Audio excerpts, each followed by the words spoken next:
Il y a un mois, à la pointe du Raz, du pétrole était redécouvert, enfoui dans un bunker de la Seconde Guerre mondiale.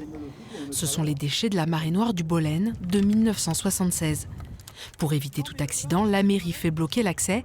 La préfecture mandate le CEDRE, l'expert scientifique dans les pollutions accidentelles, pour faire des analyses. On est vraiment en présence d'un fuel qui est maintenant quasiment inerte. Il ressemble à une sorte de bitume. Que faire alors de ces déchets cinquantenaires enterrés dans un blocos difficile d'accès? Il est complètement sous la végétation. Il aurait fallu donc faire des décaissements, faire des gros travaux de viabilisation du site. Et donc, en l'occurrence, étant donné le caractère maintenant inerte, on va dire, de ce fuel, nous avons préconisé de ne rien faire, mais en revanche d'assurer la fermeture du bunker.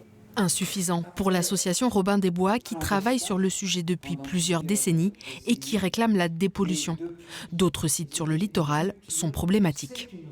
Il y en a une quarantaine dans les Côtes-d'Armor et dans le Finistère qui sont en bordure de littoral, qui sont donc soumis, ces sites, aux vagues de submersion, à l'élévation prévue du niveau de la mer, à l'érosion du trait de côte. Et il est donc absolument important que tous ces sites soient purgés, vidangés, avant qu'ils se répandent dans la mer de la Manche, dans l'océan Atlantique. Parmi ces sites d'enfouissement soumis à l'érosion, celui de Penthièvre dans la presqu'île de Quiberon, héritage de la marée noire du Prestige.